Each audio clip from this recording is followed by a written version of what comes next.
You rise up in the morning beneath the stars so bright. Pull your hat down, make sure your cinch is tight. Horse is kinda snuffy, cold chill up your spine. You'll get your ass moving, son, we're burning daylight.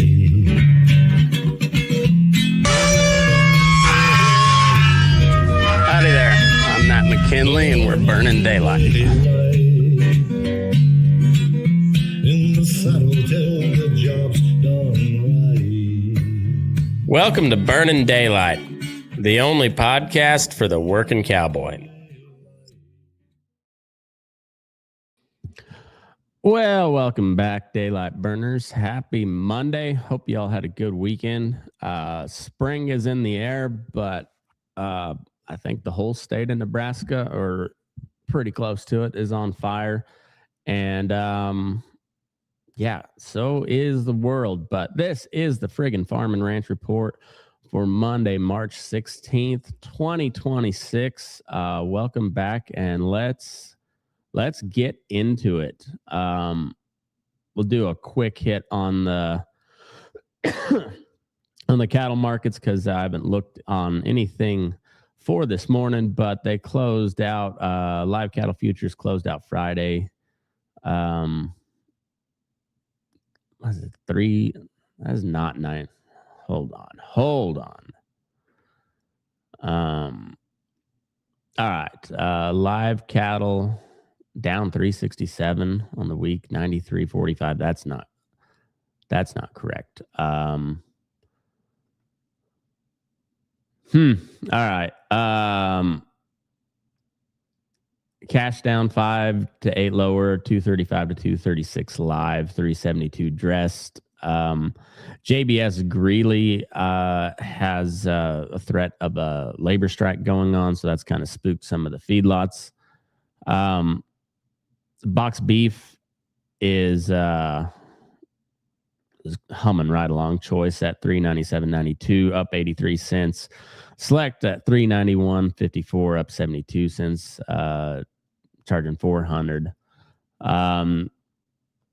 Feeders, March 349.73, up a dime. Friday, but down 6.15 on the week. Not up a dime, no, up $1.25 Friday, but down 6.15 on the week. Chicago Mercantile Exchange, 360.97, down 383. But our main story today is the Nebraska fires. There's also some fires down in Texas and Oklahoma. But the big one here is Nebraska. It's still burning as of last night. Over 700,000 acres gone since the 12th. It's record winds, zero humidity, and drought. And I don't know that they're at if they're still at zero containment, but it's pretty tough sledding for sure. The Morrill County fire at 572,000 acres. It's the largest in Nebraska history. Cottonwood fires over 100,000 acres. Road 203 fire, 36,403 acres. Anderson Bridge fire, 16,405. So this was all as of last night. I don't know what the status is as of today. I tried to go into this deal fresh, so I haven't really dove into much since last night. So I know a lot could have changed. Hopefully it's getting a little more under control there.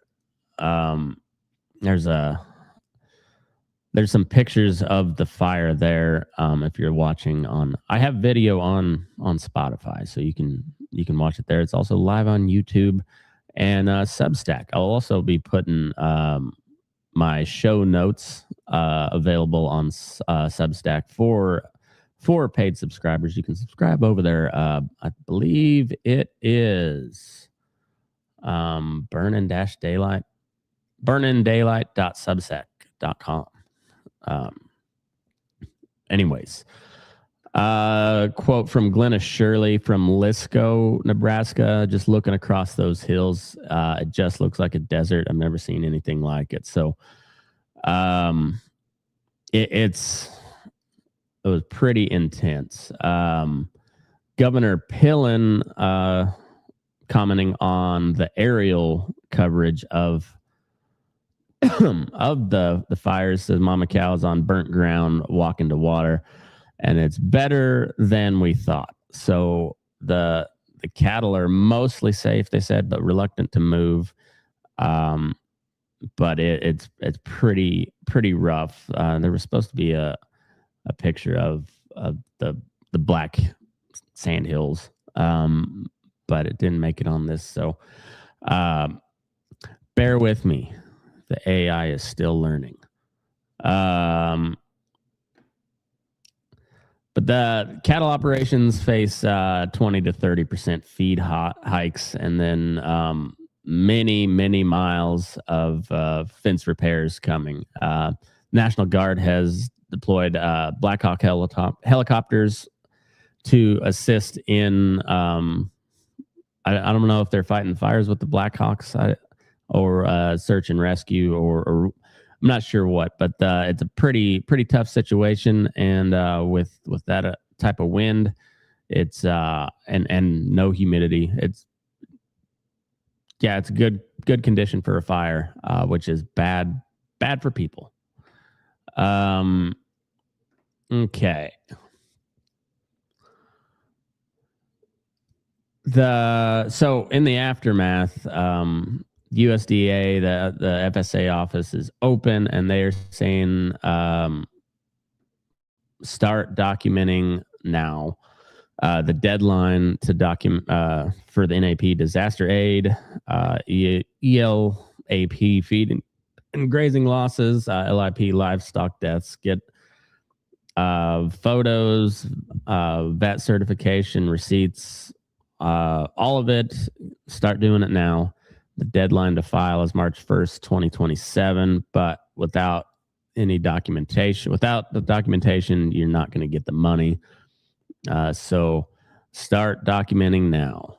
Make sure you got it. So whatever program you're enrolled in or whatever, you'll be sure to qualify, I hope. Further relief resources, the Cattlemen Relief Fund, it's at nebraskacattlemen.org. They've got hay hauling going, and then the University of Nebraska-Lincoln is advising to check your cattle's lungs and hooves, and then try to avoid grazing on the burnt out areas for 60 to 90 days to allow the land to heal.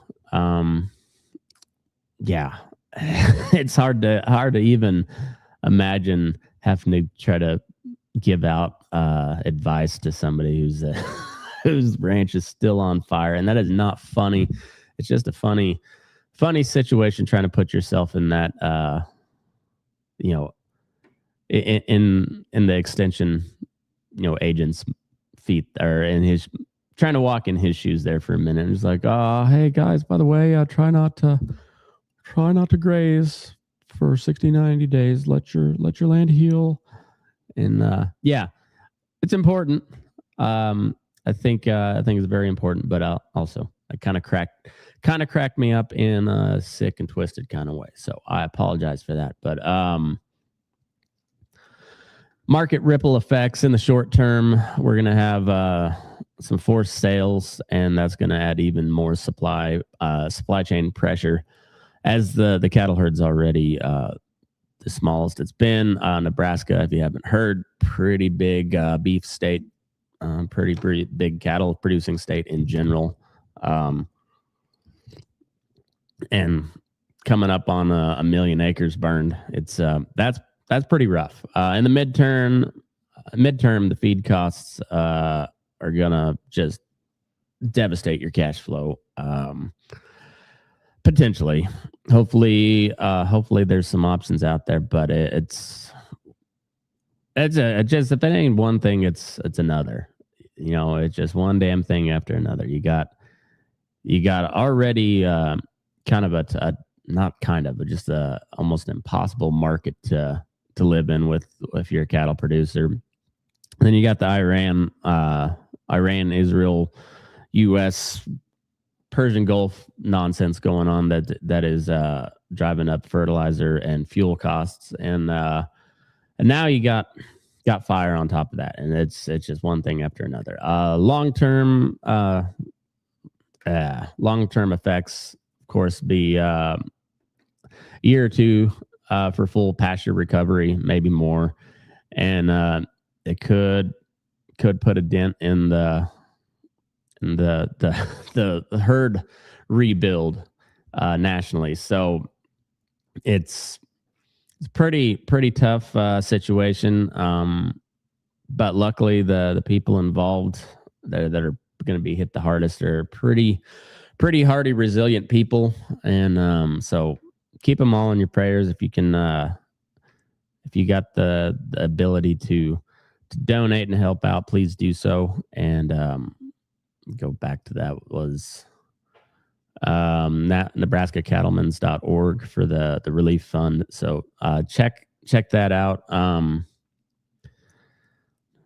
see, where's I don't have them.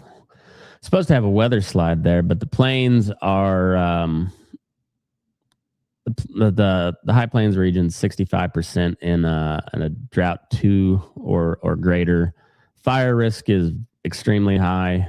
On the out here more in my neck of the woods, I wasn't real for sure how we were doing, but our snowpack's a little over. It's at 120% of average, so we're in pretty good shape there.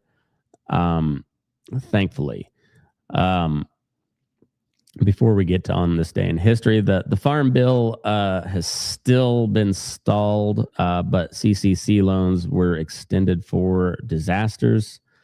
And then on this day in history, March 16th, 1936, the Soil Conservation Service formed from the Dust Bowl ranchers-led grazing programs that helped save the plains. That is debatable at best. Soil Conservation Service, good idea, but as with most government programs, they tend to get run by people who want to make money off of them and don't really have much either don't have much experience in the area that they're supposed to be working with, or they don't care. They're just trying to make money, or a little bit of both. And also on a cool note from I got this from Range Magazine. A 16-year-old Wyoming. I can't remember let me find that in my notes real quick. If I can, the name of the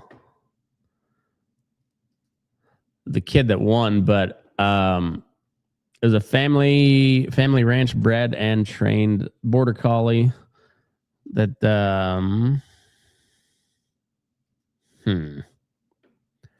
where in the hell did I put that?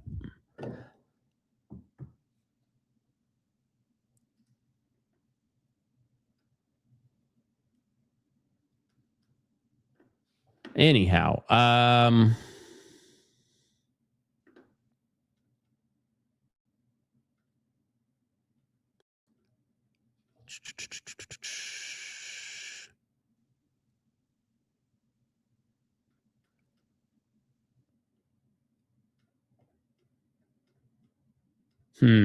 had that just a minute ago.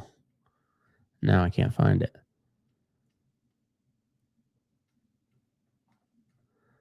Lame.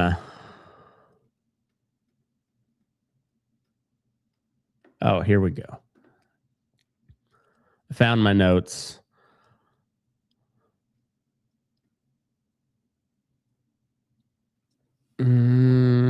Okay, 16-year-old 4-H member recently won national stock dog trials with a border collie she trained on her family ranch. Range magazine profiled her as a next-gen shepherd, noting that her work has helped boost community wool sales by 30%, which is fantastic. Like that's impressive. I don't know how much wool they were selling, but either way, 30% increase, that's nothing to be sneezed at. So that good on them. I didn't see who the name of it, but it's a gal that will go unnamed for now. I'll find that for tomorrow's episode. Yeah, it was a pretty tough weekend for ranch people there in Nebraska, and I didn't dive as much into the Texas Oklahoma side of things. I know that there's still some fires going down there. A couple of them I saw that were 5,000 acres or more, so still pretty good area being burnt, but nowhere near the level of devastation that you see up in Nebraska. But it's kind of strange how, and I'm if anybody knows the difference between the Texas Oklahoma fires from last month to the Nebraska fires, with the difference on the level of cattle loss, that it seems to be that it's far greater on the Texas Oklahoma fires than it was in Nebraska, but we'll see. That's still ongoing. Over 12 or so structures have been lost, including ranch houses, and there have been some death and smoke damage on cattle. But from what I've seen, on the cattle side itself, the big loss is going to be when people have to liquidate because they have no grass, and not so much from just like mass euthanasia of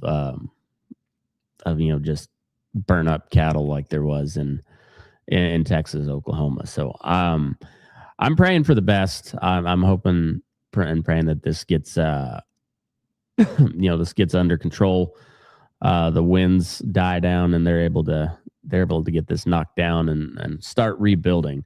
But it's a long trip ahead. So keep your chin up, and if you can, anybody that can help out, please do. But that's kind of all I got. We will get back at it tomorrow with the Friggin Farm and Ranch Report. I will be recording my first episode back of Fence Post Politics, but it'll be a little different style this time around. I'll be doing solo, do a weekly episode recapping the last week in news and politics, and giving a kind of a forecast of what to look for in the week ahead. So I will be back later this afternoon with Fence Post Politics. But this has been the Friggin Farm and Ranch Report for Monday, March 16th, 2026. Thank you for tuning in. I'm Matt McKinley, and move your ass. We're burning daylight.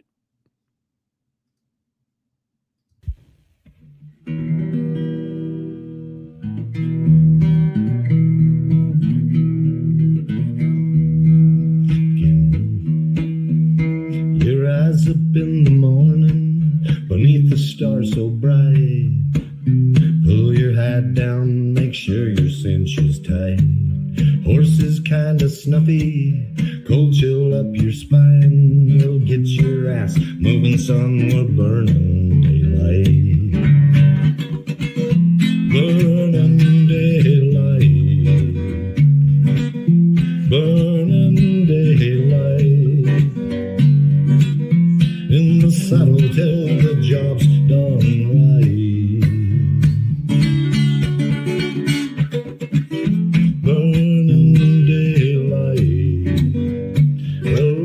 Just together, and you won't catch 'em all. But when you ride through the gate, make sure you sit up tall.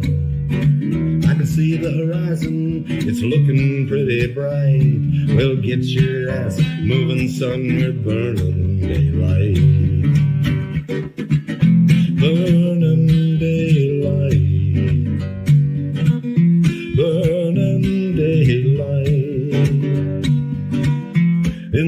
I'll tell the job's done right.